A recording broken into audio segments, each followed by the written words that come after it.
আসসালামু আলাইকুম বন্ধুরা, আজকে আরও একটা নতুন রেসিপি নিয়ে হাজির হয়েছি। চলুন শুরু করা যাক আজকের রেসিপিটা। আজকের রেসিপিটা কিন্তু একদমই ভিন্ন স্টাইলে, ভিন্ন রকম।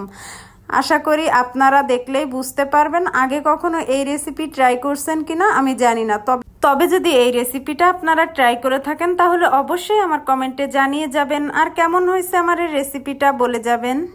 চলুন শুরু করা যাক আজকে আমার এই রেসিপিটা কি।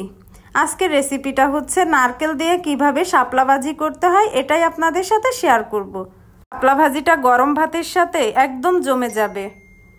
ফার্স্টে আমি একটা প্যান নিয়ে নিয়েছি। প্যানটা গরম হয়ে গেলেই পরিমাণ মতো সাদা তেল নিয়ে নিব। তেলটা কিছুক্ষণ গরম করে নিব।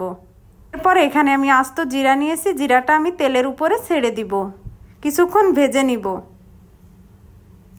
এরপর আমি এখানে পেঁয়াজ কুচি নিয়েছি, রসুন কুচি নিয়েছি, আর কাঁচামরিচ ফালি করে নিব কয়েকটা। নিয়ে খুব ভালো করে ভাজতে লাগবো যতক্ষণ না পেঁয়াজের কাঁচা গন্ধটা চলে যায়। কাঁচা গন্ধটা চলে এলেই কিন্তু আমি গুঁড়া মশলা ব্যবহার করব।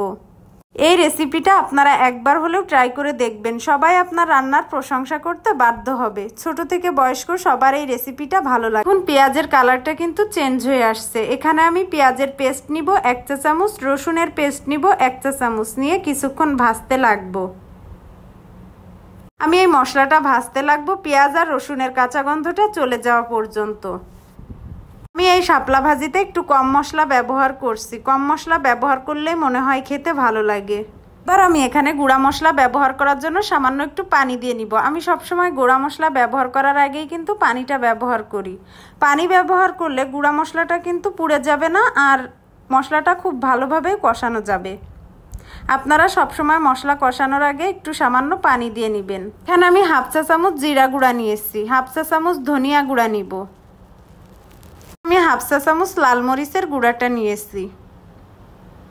এবার এখানে আমি 1/2 চা চামচ হলুদের গুঁড়া নিয়েছি। এবার সবগুলো উপকরণ একসাথে মিক্সড করে মশলাটা খুব ভালোভাবে কষিয়ে নিব। আমি এই মশলাটা একটু সময় নিয়ে কষাবো।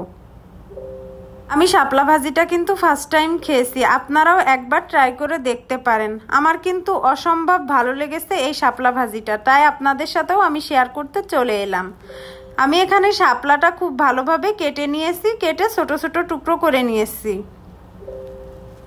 আপনারা চাইলে এর থেকে বড়ও রাখতে পারেন, কোনো সমস্যা নাই। আগে খোসাটা ছাড়িয়ে নিয়েছি। এখানে আমি 1/2 চা চামচ লবণ নিব। লবণটা আপনারা আপনাদের পরিমাণ মতো নেবেন। লবণ বেশি হয়ে গেলে কিন্তু খেতে ভালো লাগবে না একদম, তাই সবসময় লবণটা একটু বুঝে নেবেন আপনারা। মশলাটা এভাবে কিছুক্ষণ কষিয়ে নিব। রান্নাটা যেমন সহজ তেমনই খেতে অসম্ভব মজাদার। এবার ছুলে রাখা শাপলাগুলো দিয়ে দিব প্যানে। এবার মশলার সাথে খুব ভালো করে মিশিয়ে নিব শাপলাটা। আমি এখানে এক্সট্রা কোনো পানি ব্যবহার করব না। কিছুক্ষণ এভাবে রাখার পরেই কিন্তু শাপলা থেকে পানিটা ছেড়ে দিবে। আর এটা যেহেতু পানিতেই থাকে, তাই এখানে এক্সট্রা পানি ব্যবহার করার প্রয়োজন নাই। আস্তে আস্তে কিন্তু পানিটা ছেড়ে দিবে, আপনারা দেখলেই বুঝতে পারবেন। এরকম হয়ে আসলে আমি একটা ঢাকনা দিয়ে ঢেকে দিব। কিছুক্ষণ পর আমি আবারও ঢাকনাটা তুলে নিয়ে উল্টে পাল্টে দিব। দেখুন এইরকম হয়ে আসছে, আর পানিও কিন্তু ছেড়ে দিয়েছে, পানিটা শুকিয়েও এসেছে। এই পানিতেই কিন্তু আমার শাপলাটা সিদ্ধও হয়ে যাবে। এখানে আপনারা এক্সট্রা কোনো পানি ব্যবহার করবেন না। আগেই বলছিলাম আজকে শাপলা ভাজিটা করব নারকেল দিয়ে, তো সেই নারকেলটা আমি এখন দিয়ে দিই। নারকেলটা স্কিপ করলে একদমই চলবে না, কারণ নারকেল দিয়েই কিন্তু আজকে আমার এই রেসিপিটা। নারকেল দেওয়ার পর কিছুক্ষণ নাড়তে থাকবো এভাবেই। শাপলাটা ভাজার সময় অবশ্যই গ্যাসটা মিডিয়াম আঁচে রাখতে হবে, না হলে নিচে লেগে যাবে। আর অনবরত নাড়তে হবে। এভাবে নাড়তে নাড়তে কিন্তু শাপলাটা খুব ভালোভাবে রান্না হয়ে যাবে, আর শাপলাটা খুব ভালোভাবে ভাজিও হয়ে যাবে। কিছুক্ষণ পর আপনাদের দেখাচ্ছি আমি কিভাবে শাপলাটা ভেজে নিয়েছি। এই দেখুন আস্তে আস্তে নাড়তে নাড়তে কিন্তু এরকম হয়ে আসছে। এরকম হয়ে আসলে বুঝতে হবে যে আমার শাপলা ভাজিটা একদম পারফেক্টলি তৈরি হয়ে গেছে। এইবার গরম ভাতের সাথে পরিবেশনের পালা। গরম গরম ভাত আর এই শাপলা ভাজিটা খেলে আপনারাই বুঝবেন যে কতটা মজাদার হয়েছে, আর দেখতেও কিন্তু অনেক লোভনীয় হয়েছে। সবসময় কিন্তু মাছ মাংস খেতে ভালো লাগে না, তাই মাঝে মাঝে এইরকম রেসিপি একবার হলেও ট্রাই করবেন, তাহলে কিন্তু মাছ মাংসের স্বাদকেও এই শাপলা ভাজিটা হার মানিয়ে দিবে।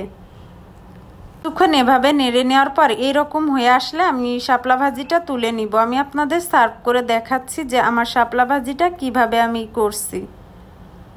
হয়ে গেছে শাপলা ভাজি নারকেল দিয়ে, খেতে এত মজার হয়েছে আপনাদের কি বলবো। আপনারাও চাইলে এই রেসিপিটা একবার হলেও ট্রাই করতে পারেন, অবশ্যই আপনাদের ভালো লাগবে।